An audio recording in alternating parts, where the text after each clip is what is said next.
Hi, welcome to the season finale of 3 and Out. Our last episode of the summer is, of course, our college football preview show. Johnny Lombardi here with Connor Onion live from Palmer's Place in the Grange on LTTV. Connor, a little drier and a few less friends around the table than last year's college preview, but excited for another amazing year of college football. As we move from the BCS era to the college football playoff. Yeah, we were talking about the NFL last week, and it felt like fall, but this week it feels like summer again. But I know those colder days are just around the corner, and that means tailgates and football and an exhilarating 12 games for each team, looking ahead to a playoff this year. So a little new twist to college football this year. Should be a lot of fun. What are your thoughts about the playoff? Because with the BCS, the thing I liked about the BCS bowl system was that it felt like it was a playoff every single week. You had to win. Exactly. Especially if you have a team like Florida State that's just going to roll through a weak ACC. If you're in the SEC or wherever, you know you got to win every game. So it's like a knockout system. But now with the college football playoff, that's not completely eliminated, but you definitely have more chances to get in. I love that aspect of that, and I think they didn't solve anything when it comes to teams that felt like they're snubbed and are outside those top two in the BCS, because now you have teams that are in the 5, 6, and 7 rankings, and they're feeling like, oh, why aren't we in? Yeah, there's more of a human element. They have a selection committee now, but the BCS and the coaches poll and all that, they're still leaving things up to the computer to decide who goes to the playoff. And I think they're splitting hairs a little bit. They have a bowl system and a playoff, whereas I think you should be either you go all out with the playoff system or you go all out with the bowl system. And right now there's sort of a no man's land. Absolutely. We'll see if the playoff kind of grows into what you just envisioned it to be, or if it stays in this kind of no man's land area. But one thing that people really think is that it's going to eventually grow and get bigger. But last year in the last BCS championship game, Florida State knocking off Auburn with that amazing bounce back year, the kick 6 versus Alabama, and then the game versus Georgia. But Florida State with Jameis Winston and the Heisman Trophy just rolling through, down 21-3 in the championship, comes back, down late, touchdown with 13 seconds left, and Florida State ends up winning the title. What do they have to do to repeat? Well, they're going to have another week's strength of schedule. I mean, the ACC, they're probably the 4th best conference in the country. They're looking at a little bit tougher of a schedule this year. They're 47th in strength of schedule instead of 62nd. But when you have Jameis Winston under center, another year of maturity, he's coming off a Heisman Trophy season. He has a bunch of weapons coming back. He does lose Kelvin Benjamin, but still a very talented team that Jimbo Fisher is bringing back for the Seminoles. When you look at Florida State's schedule, you mentioned the weak ACC schedule, but they do have some nice out-of-conference games versus Oklahoma State. College game day will be there in Dallas in the Cowboys Classic in Arlington. So that's a good opening game for them. And then they have Notre Dame at home on October 18th, which is technically with that Alliance and ACC out-of-conference game.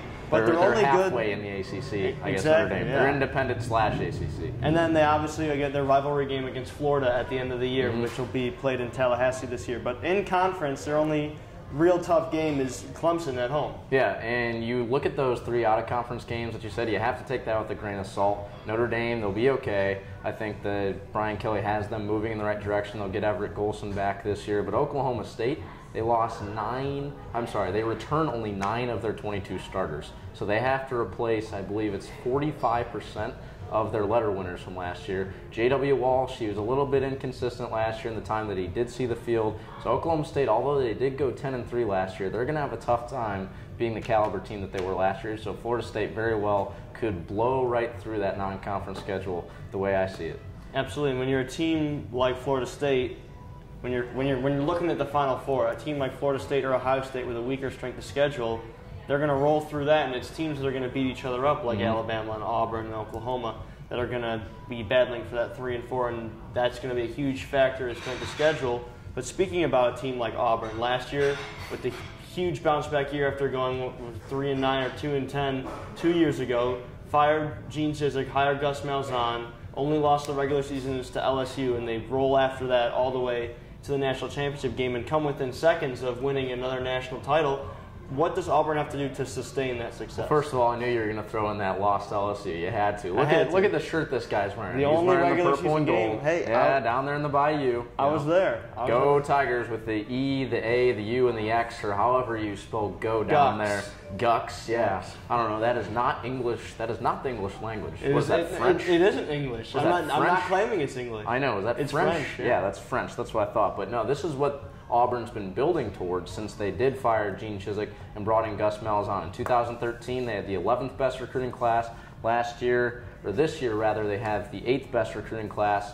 And that offense, it's lethal. And they have all sorts of toys to play with. They don't have Trey Mason this year, but Nick Marshall, another year under his belt after coming from the junior college ranks, he was dazzling in his first season in major college football last year. And when you have a guy that runs a 4.4 that can throw the ball and is a dual threat and can run it out of the backfield, you're always in for a tough time when you're an SEC defense. Auburn absolutely rolling with that tough schedule, though. They have to travel to Kansas State on a Thursday. They have LSU at home, Mississippi State at home, South Carolina at home, but then they go Murderers Row in November, at Ole Miss, at Georgia, at Alabama. Can you get through those 3 games and win a national title? It's tough. I mean, that's why the SEC is the SEC, and we'll get into it later with the Pac-12 SEC debate, but that's why this conference receives so much recognition, because to get out of this conference, it's grueling. You see teams like South Carolina every year. We seem to think that they're in the national title conversation, but then they go through a rough patch of their schedule, and then they end up finishing somewhere either in the back half of the top 10 or just outside, and they're playing in bowls like the Capital One Bowl or the TechSlayer.com, whatever bowl, or the Capital One Bowl, something like that. So, yeah, it's going to be an uphill climb, but with Nick Marshall, with Gus Malzahn, in the second year together running that offense, it's going to be tough to slow them down. What games are you looking at as you look at the schedule before the season? You sit down, look at the schedule. What are some games that you're looking at that really pop off the page? For me, it's obvious. Michigan State at Oregon on September 9th. You read my mind. Read your mind there. I also have a couple other games I'm looking at. Oklahoma versus Baylor on the 8th.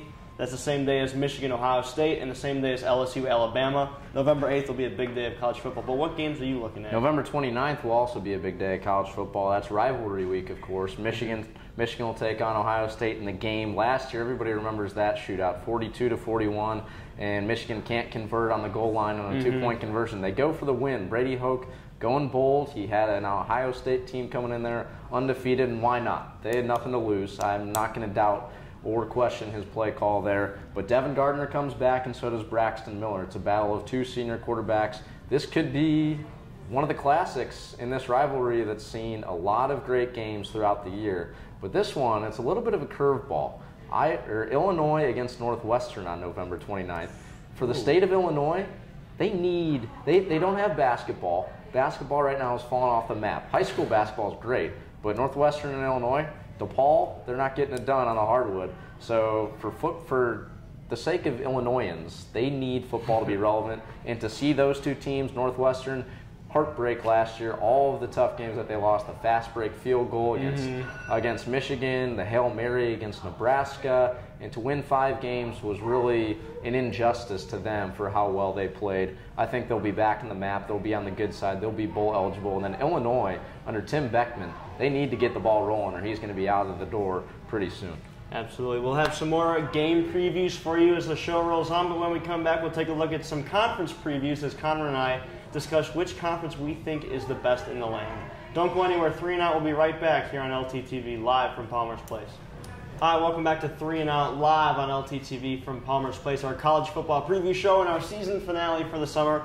Johnny Lombardi alongside me, Connor Onion, as usual. Now, Connor, we're going to get into our conference previews. Before we start that, we're going to have a little debate time. We're like First Take. We're going to embrace debate. Okay. Which conference is the best conference right now, SEC or Pac-12? I will let you state your case first. I'm going with the Pac-12, and here is why. Strength of schedule.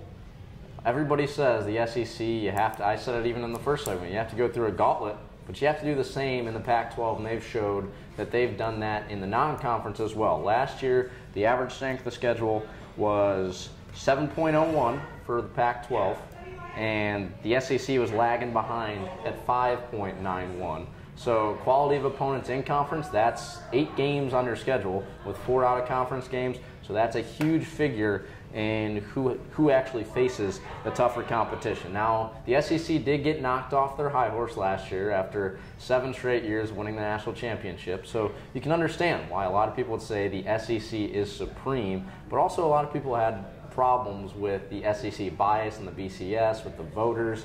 You look back a couple years ago when it was your Tigers against the Tide, Nobody thought it should have been, well, SEC country thought it should have been number 1 versus number 2, LSU versus Alabama. But I promise you, no one in LSU thought it should be versus Alabama. No, everybody else in the nation thought that somebody else should be getting in there from another conference and give them a shot. But also, Jeff Sagarin, his strength of schedule rankings. Top 7 teams came from the Pac-12. As far as strength of schedule, the final rankings last year, they're all Pac-12 teams. Number 8 was Georgia. That was the first team to come in from the SEC. And the simple rating system, it takes into account average point differential and strength of schedule, 10.49 for the Pac-12, and it was 10.43. So the Pac-12 barely squeaked out the margin there, but still some figures there to sleep on. When you go out on Twitter, when you go out back down to the South and say the SEC is supreme. Connor is a big fan of numbers never lie. He's throwing out all these numbers and these analytics. Michael Smith would be proud of me. Connor's throwing out these statistics. I'm just going to go out and throw out some reason here. I will concede ground on a couple of things to you. The Pac-12 schedules better out-of-conference opponents than the SEC. That's one thing that I don't like about the SEC, and I really think it'll change as we get farther along into this playoff system. The Pac-12 schedules better out-of-conference. UCLA heads to Texas this year. Oregon hosts Michigan State. Stanford plays Notre Dame every year. There's just a better out-of-conference pool that the Pac-12 plays in the SEC. SEC, with all these FCS wasted games, maybe you got the LSU, Wisconsin, Alabama's playing West Virginia, which on paper a couple years ago was a good schedule for Alabama, but things change. But I'll give you that the Pac-12 schedules better out-of-conference than the SEC does. In regards to in-conference, it doesn't get much better than the SEC. When you have a list of teams: Alabama, Auburn, LSU, Ole Miss, Texas A&M, South Carolina, Florida, Georgia, and I'll even throw Tennessee in there with all their tradition of the chance to win the conference or be in contention. You even said it in the first segment yourself, the gauntlet that is the SEC. Auburn has to go to in November to Ole Miss, who will be a great team this year, to Sanford Stadium and at Georgia, at Alabama. Show me a Pac-12 team. Where's UCLA or Stanford going to see those 3 environments in 1 month? They probably won't. You're probably right. The NFL supreme talent with the draft, and I told you I was going to concede on 2 points. I will concede that this year is a better quarterback year for the Pac-12, absolutely. Brett Hundley, Marcus Mariota. What am I saying? The SEC lost a lot of great quarterbacks last year. McCarron, Murray, Mettenberger. The list goes on to graduation. So this year in the SEC is going to be an interesting year at the quarterback position with offense. A lot of unproven guys. But the Pac-12 this year, with regards to quarterbacks, is supreme to the SEC. But I think when you look at the big picture, strength of schedule, in conference, and the quality of athletes, quality of programs, and the quality of players, the SEC is still the best conference in the nation. I think maybe even Auburn losing to Florida State was good for the SEC. Knock them off their high horse a little bit. Am I saying that they're going to beat each other up a little bit more now? Maybe. The SEC, we'll get to that in a little bit when we get to our Final Four predictions. But the SEC is a conference that does beat each other up. And am I trying to argue that the SEC is here and the Pac-12 is here? Absolutely not. It's SEC here, Pac-12 here, Big 12. It's not a huge dispersion where the SEC is this much better than the rest of the country. I think a lot of people who don't like the SEC, I'm not saying you don't like the SEC, but they look at the SEC and think that we're miles and miles ahead of everyone else, where some SEC fans might believe that, but the majority of us don't think it's that far of a race. We're just on top, but it's not as wide a margin as people think that we think it is. Let me leave you with one more number. 6 teams in the Pac-12 finished in the top 25 last year, 7 from the SEC, but you also have to take into consideration that when you talk about teams finishing in the top 25, you also have to take into consideration how many teams are in the conference. You have the Pac-12 with 12. Obviously, it actually makes sense. It's not like the Big 10 and the Big 12 where they flip-flop. The Big 12 has 10 and the Big 10 has 12. Now 14, but the SEC has 14 teams, so there's a little bit of an edge there. But I think if you look at both sides of the ball, offensively, it's a lot faster of a pace than in the Pac-12. Whereas you go into the SEC, you look at a defense in Alabama and all the other teams down the list. You have some of the best defensive teams in the nation, but I don't think offensively at the tempo, Auburn comes close. But Oregon and UCLA, you don't come close to matching the tempo that they play at. But speaking of Oregon's tempo, remember 3 years ago now, Oregon versus LSU in the season opener in the Cowboys Classic. That LSU pounding defense shut down that Oregon high speed and destroyed them on opening weekend. They had the Honey Badger. They had the Honey Badger. You did have the Honey Badger. The Honey Badger's the X factor. So I'll give you that. It's a debate that'll go on as long as college football is around. But over the last 7 years, I'll give it to you. Over the past 7 years, before Florida State opened up the debate again, and there wasn't an SEC champion, I'll give it to you. Hands down, the SEC. I turn on CBS every Saturday, and I kick my feet up. Good old Vernon Gary. I get my popcorn out, and I love listening to Vern Lundquist just say, wow, wow. I mean, he doesn't even commentate the game. He just says, wow. He just makes noises. He just says, wow. He's the Harry Carey of college football. It's almost outrageous, but there couldn't be a better adjective to describe what you see on the TV when you watch SEC football, or in person, in your case. And it's just wow. But the Pac-12, I think, if they're not equal, they're shortly behind. I can agree with that. Shortly behind, I can agree with. But let's hope, for our sake, we have a Pac-12 SEC title game or Final Four matchup where we can finally look back on this video and stake the claim. Yeah, and maybe we'll get a little update on their statistics here too. Yeah. You and your I like to throw my numbers out. You and your hot takes and your number crunching. All right, we'll take a break here and 3 and Out. When we get back, we'll actually get back to the conference previews that we didn't just talk about. So don't go anywhere. 3 and Out. We'll be right back live from Palmer's Place. Hi, welcome back to 3 and Out live on LTTV, live from Palmer's Place in the Grange. Johnny Lombardi with Connor Onion here for our college football preview and our season finale of the summer. Now, Connor, we just had our SEC Pac-12 debate, which is the better conference. Now we're going to take a look at every conference and try to pick a champion. We'll start off in the SEC. What are you looking at going into this season? Auburn, obviously coming off their SEC championship last year.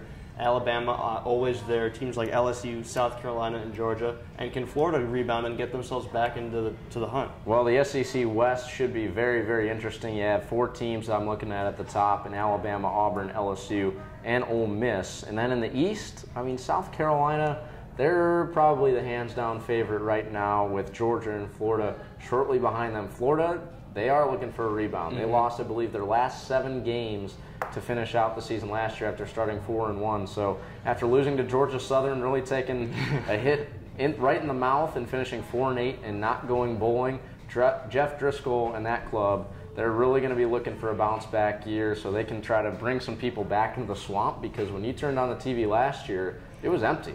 And that's not something you're used to seeing. And you can understand that they were plagued by injuries. But Jeff Driscoll, this is his last shot. I know he was the successor to Tim Tebow, and there's a lot of pressure to that, but still, it's time to go. And they need to make some people down there in Florida happy, because they've had a long, long winter. When you look at the SEC West, for me, it comes down to Alabama and Auburn, and then LSU and Ole Miss just trailing behind. Not quite there yet with their talent. So it's going to be, for me, a 2-horse race in the state of Alabama. Absolutely. Bull Tide and War Eagle. And the Iron Bowl very well could come, I mean, that could decide everything once again, and that's what I'm hoping for. But Auburn, they lose Trey Mason, they lose an NFL offensive lineman in Greg Robinson, and cornerback Chris Davis, the hero of the Iron Bowl last year. But still, a couple of key returners coming back with Nick Marshall and C.J. Uzomah, tight end. So that offense, I mentioned it at the top, it's going to be tough to stop for Alabama, and their strength is typically with that cover 2 defense is stuffing the run. So let's see if Auburn can continue to be multidimensional, throw and run at the same time, and be a dual threat when it comes to the offensive side of the ball. When I look at the SEC West, I'm going to take a look at strength of schedule. You look at Alabama's biggest games versus Florida. They travel to Ole Miss, they travel to Tennessee, they travel to LSU. I think Alabama's going to lose one of those 3 games, Ole Miss, Tennessee, and LSU. I don't know which one it is yet. I'm not going to make any biased claims on this show. No? But I think we're not going to get any 9-6 games, are we? No, I hope not. But I think Alabama is going to lose one of those games, of those 3 road games. And then they obviously host Auburn in the Iron Bowl the last game of the season.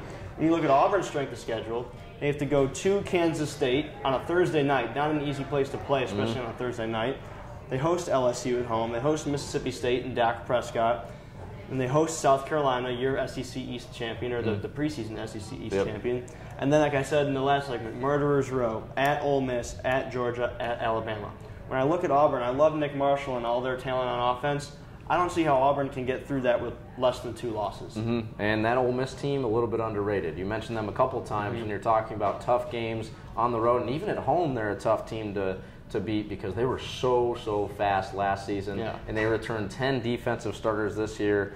And Dante Moncrief on the offensive side of the ball, he's really the only skill player that they lost. He's out with the Colts now. They did lose 3 offensive linemen, but Bo Wallace is under center again. An 8-5 team last year. They beat Georgia Tech in the Music City Bowl. I look for them to surpass that 8-win mark that they had last year and be a very dangerous team to challenge the likes of Alabama, Auburn, and LSU. So for me in the SEC, my prediction preseason, I have Alabama and Georgia in the SEC championship game, and I'm going to pick Alabama to win the SEC. I'm going Auburn, South Carolina, with Auburn. Auburn's taking. All right, we're on opposite sides of the Iron Bowl, but we'll move on to the Big Ten now. Now, our part of the country, the Big Ten. Everyone around here loves the Big Ten. Smash mouth football, baby. Smash mouth football. It's basically Ohio State and Michigan State and then everybody else. Maybe throw Northwestern, Michigan, and Nebraska a bone, and Wisconsin on the outside looking in. But really the Big Ten, a weak conference to teams like Purdue, Illinois, Indiana around the bottom. But between Ohio State and Michigan State, you look at their schedule, not much there except for Michigan State traveling to Oregon early in the year. But that game on November 8th could decide the Big Ten and decide who eventually goes on to the Final Four. Yeah, it's a top-heavy conference. Wisconsin, look out for Iowa, though.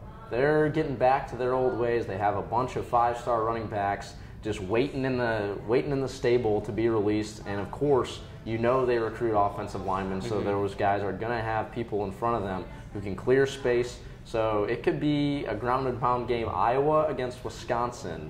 And that's going to be a lot of yards on the ground and a lot of bodies flying and a lot of blood being shed. So look out for Iowa. They're picked to finish second by the media in the Big Ten, or West now, as they've split them into divisions based on geographic considerations, I guess you would say. And they're a team that we could see right back in the thick of things. But you're right, Ohio State, Michigan State, the 2 teams that will probably be in the national title conversation. But can Michigan State be the defensive presence that they were last year? They lose Darqueze Dennard and Max Bullock. They're 2 defensive spark plugs. So, I mean, stopping an offense in Ohio State with Braxton Miller, and the only key piece that they lose is their running back, Carlos Hyde, and that they're going to be a presence on the offensive side of the ball. So can Michigan State be a top-tier defensive team again? I really think that Michigan State can, and I think Michigan State at home on November 8th against Ohio State with the defense will do just enough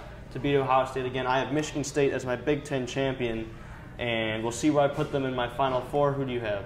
In my Final Four? No, to win your Big Ten. Well, I got to go with the Buckeyes.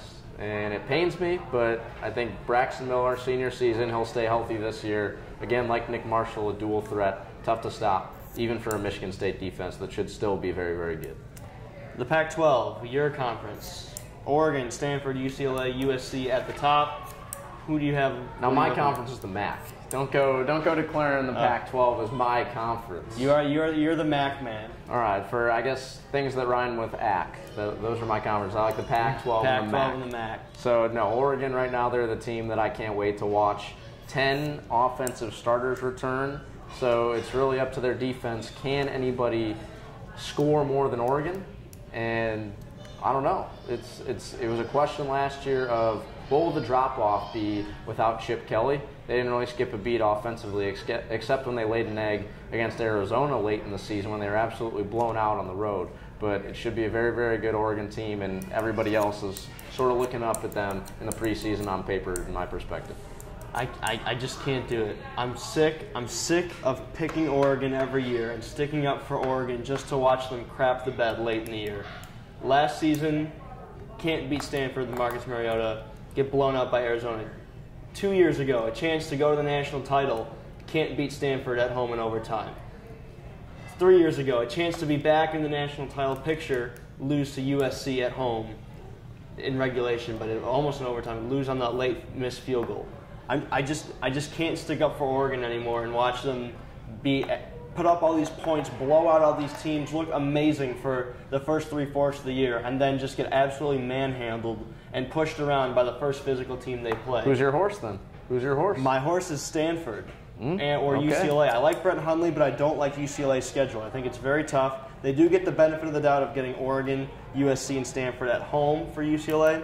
But I Stanford every year, they just seem to be that quiet team that finds a way and to beat Oregon. And until Oregon can beat Stanford, I'm not going to stick up for them anymore. Well, if there's ever a year that Oregon can beat Stanford, I think it's this year. They get Kevin Hogan back under center, but can he carry the load without a running game? He was very lethal off of play action, but he loses Tyler Gaffney, he loses Anthony Wilkerson, and his fullback Ryan Hewitt in 2 NFL offensive linemen. Their running game very well could be stagnant this year. They lose their 2 biggest hitters on the defensive side of the ball in free safety Ed Reynolds and Shane Scove.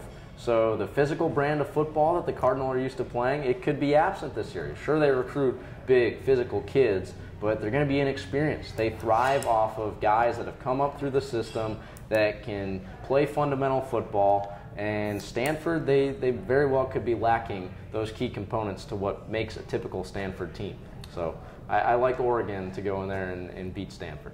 Real quick before we head to break, we're going to go Big 12 ACC. I have Big 12 Oklahoma as my Big 12 champion, and I have Florida State as my ACC championship. Anything different from you? I like Florida State, and I like Oklahoma, but I like Baylor to give them a little bit of a push. Oklahoma, I like what they have. I like what they have in Trevor Knight at quarterback, and Blake Bell moving to tight end. We'll see what he can do. He knows the offense very well, so it should be a smooth transition for him. But with Bryce Petty, quarterbacks win.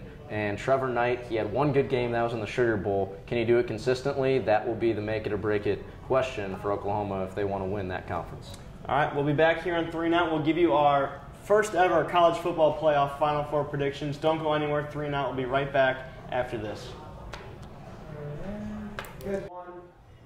Hi, welcome back to 3 and Out here live on LTTV from Palmer's Place in the Grange, Johnny Lombardi. Alongside me, Connor Onion. It's our college football preview show and our last show, our season finale of the summer, Connor. It's sad, but now we're going to get right to it. Our college football playoff top 4 predictions. The first year of the college football playoffs, for those of you that don't know, the top 4 teams voted on by the College Football Playoff Committee get into the college football playoff, the Final 4, and then teams 5, 6, 7, 8, 9 are left to wonder and debate why they weren't team number 4. You mentioned it in the beginning, how there's always going to be that 5th team that is upset that they didn't get in.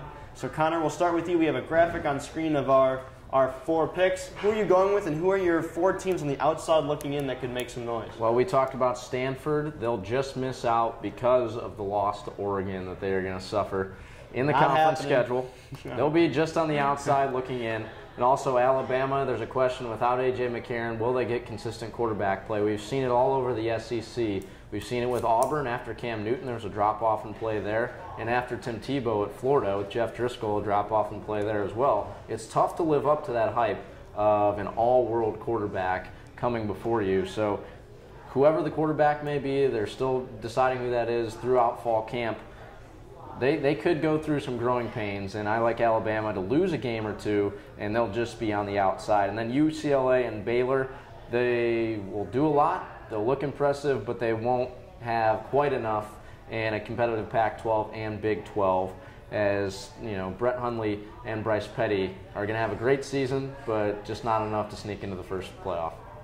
All right, I'm going to give my first 4 on the outside looking in. I have Ohio State as that 5th team. They're going to lose to Michigan State in the regular season. I think the Michigan State's defense is going to help them greatly, but I have Ohio State as my first team that's just on the outside of that college football playoff, and I have Auburn as my 2nd team on the outside looking in. That schedule for Auburn, for me, I look at it, all they did last year, all those games that they skated by last year, coming back this year, losing D Ford on defense and Chris Davis. That schedule, like I said twice before on the show, Murderers Row in November, at Ole Miss, at Georgia, and at Alabama, is too much for Auburn. I think they lose 2 of those football games, and I don't think Auburn's going to be able to get through that tough SEC schedule and be in the Final 4. They're just going to run out of steam. So the Auburn Tigers I have on the outside looking in. Oregon, like I said, until they beat Stanford and show that they can play with a physical team, I don't think Oregon's going to be able to beat Stanford, but I don't think Stanford's going to be in my Final 4. I think Oregon's just not going to be able to play with Stanford at all. And I don't think a one-loss Pac-12 team is going to be able to sneak in with a couple of undefeateds that I'll have when I give my Final Four in a couple of minutes. And then I'm going to give some love to my LSU Tigers, man. Oh. Freshman Leonard Fournette, the #1 recruit in the nation, Malachi Dupree, Trey Quinn, and Brandon Harris and Anthony Jennings at quarterback. In a defense last year that was pretty bad, I will admit. I think LSU's defense will be much improved towards what we were used to seeing in an LSU defense. I think the offense, there'll be some growing pains with that many freshmen, but I think it's going to be, we've seen over the past couple years, freshmen, Jameis Winston, Marcus Mariota, come in, and Johnny Manziel, come in and really be effective in college football. And I think, hey, why not? Why not LSU? I think this LSU team has the talent to have 10, maybe 11 wins, but has the inexperience to have 7 or 8 wins. So it's going to be an interesting season for the LSU Tigers, but I'm going to give love to my Tigers and put them just on the outside. Everybody loves a homer. They lose quarterback Zach Mettenberger. They lose you don't need to Beckham argue my Jr. point. I'm just putting them in there because they have the potential. Jarvis Landry, Jeremy Hill. Those are tough names to replace. We don't rebuild, we reload, Connor. That's respect. I'm giving you respect. We reload. Those 4 guys. Those 4 guys are hard losses, especially when Jeremy Hill, it sounded like he was going to be coming back for a couple months, and then he made the switch and jumped to the NHL. You cried, didn't you? A little tear just developed. 1,400 yards, that's not easy to replace. But when you got a guy like Leonard Fournette, the next Adrian Peterson, as he's hailed to be, not putting pressure on him, not making any early expectations, I'm just saying what they've been saying about this kid. Well, that rhymes with Fournette. Could it be Leonard time at LSU? It could be Leonard time. That could be something they could Leonard get going. Time. Hey, you heard it here first. If it starts. Booga Nation. If it starts, I'll take the credit, I guess. All right, Connor, give us now, reveal to the entire 3-Not audience, your college football playoff Final Four. I guess I have to go from the bottom down, don't I? You got to go number 4 to 1. Start with number 4 because that's suspenseful, right? Because that's suspenseful. Okay. I'll go with Ohio State at number 4. They're going to walk through the Big Ten. Michigan, they'll give them a good run. Michigan State, they'll also give them a good run, but they're going to waltz through undefeated, and Braxton Miller will lead them there. Number 3, Florida State, famous Jameis.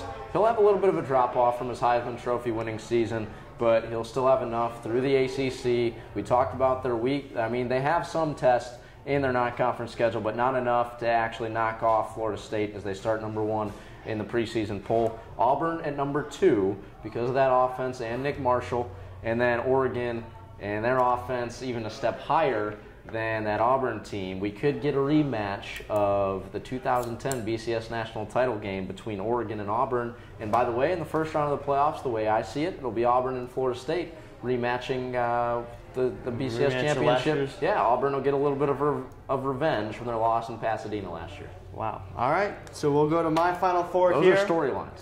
Storylines. Revenge. Connor's whole hot take storyline this year is revenge. Yep. Except for Alabama. Seek it. For my Final Four, I'm going to go with Michigan State as the number 4 team. I just love their defense. I love the way they play. I love the way that Michigan State went under the radar last year and then came up out of nowhere at the end of the season and really just showed what they were made of. I like Michigan State against Ohio State to squeeze one out and then squeeze one out in the Big Ten championship game. That game for Michigan State, though, at Oregon scares me. I think that as I said before, Oregon's trouble with very physical teams, physical defenses, could be a problem for Oregon. But that early in the season, Oregon at the beginning of the year, with the exception of that LSU game, is very high tempo and very in flux in the beginning of the season. It seems near the end of the year that Oregon has issues closing out games. So that's the one game for Michigan State that concerns me. My number 3 team, the Alabama Crimson Tide, the one SEC team in there. I think Alabama will have one loss in that spot. I think Alabama will have a loss either, like I said, to Ole Miss, Georgia, or Alabama, or that's Auburn, excuse me. Alabama will have they do play at Ole Miss, at Tennessee, at LSU. It's one of those 3 games that I think Alabama will fall in, and then Auburn in the Iron Bowl. But I like Alabama to be in that 3 spot. They could lose to themselves, by the way. They could beat themselves. As you mentioned, Alabama playing Alabama, they could beat themselves. We'll see. We'll see with that quarterback situation. Hey, you never know. But I'm going to go with number 2, Oklahoma. I like the Sooners. I think that they're going to roll through their schedule. Nothing really sticks out to me. They played Tennessee early in the year, but I don't think Tennessee's going to have their whole rebuild kind of rolling a little bit. They play Texas, obviously, in the Red River rivalry, which last year Texas came up and bit them. But nothing really jumps out at me except for that Baylor game for Oklahoma on that schedule. I think they roll through that undefeated, and I think Florida State will roll through their schedule undefeated, but it would not surprise me for Florida State to lose a game. You look at their schedule, Clemson, Notre Dame, and then Florida at the end of the year. One of those games with a little bit of a lapse. We saw 2 years ago Florida State beat Clemson. Everyone's all up on Florida State. Next week they go out and lose to NC State. So you never really know with a team like Florida State, but last year we were waiting for them to do the same thing, and they just never found a way to. They never lost that game. So that's my Final Four. And then, hey, Alabama-Oklahoma rematch on that one. Oh, respectable picks minus Oklahoma. Here's why. With Trevor Knight losing pieces at running back and wide receiver, yes, they won the Sugar Bowl. They beat Alabama last year, but Nick Saban said it himself. The Sugar Bowl for Alabama after losing in the Iron Bowl was a consolation game for them. They didn't give a crap about playing in the Sugar Bowl. That's not the national championship, so it didn't matter for Alabama. They didn't throw all their guns at the table. They didn't, try to trick anybody with play calls. If Oklahoma would have lost that game, they'd be looking at the preseason poll. They'd still be in the top 25, but in my opinion, they'd be somewhere around 15 or 16. And the only reason they're at 3 is because they beat Alabama in a game that Alabama didn't care about. Well, you know what? Alabama should have cared about that game. But they didn't. Then that's Nick Saban's problem, and that's their problem, not mine. I like how Oklahoma looks, and I just like how they look through the Big 12. But hey, we'll see if big game, big mouth Bob Stoops can back up all this chatter he's doing. The whole entire the whole Stoops family is there in Norman, in Oklahoma there now. So, and I know you love your chirp chirp. Bob Stoops likes to chirp chirp as well. Does he?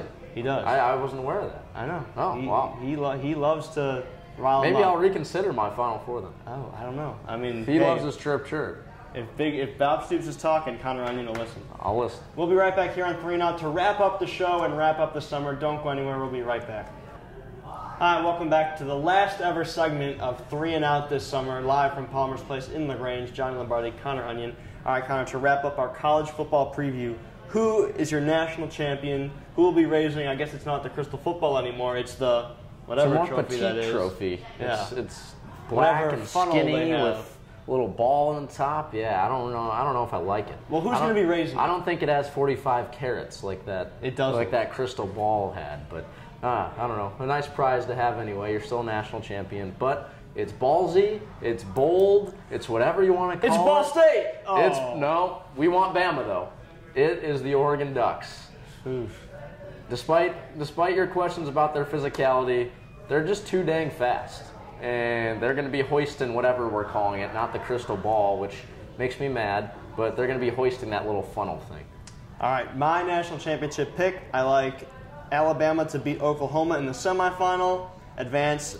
Florida State will beat Michigan State. I think the Florida State Seminoles with Jameis Winston will find a way to roll through that easy ACC if they can avoid the brain lapse that we just talked about and find a way with Jameis and company to win the national championship. But and if he can stay out of the jail cell. If he can stay out of the jail cell and stay away from the crab legs at Publix. But so that's my national championship pick. And here's to a great season of college football. You're going your way back down to Indiana to cover some Ball State Cardinals. I'm going back down to LSU. Looking forward to an interesting LSU Tiger season with a lot of question marks 1,400 yards. potential. It's tough to replace. Hey, but we're going our separate ways for this year, doing our broadcasting thing. We have some people we'd like to thank from LTTV, some crew members, Bill Allen, Eric Donnermeyer, David Kraffa, Dan White, Jamie Walker. Without them, this show would not be possible. It's been awesome to work with you guys all summer long. It's really been great to be able to put on a show like this over the summer. Everyone's busy. There's hectic schedules through the summer. We're just so thankful that you could be here every single week to help us put on a show that we hope has been fun and entertaining.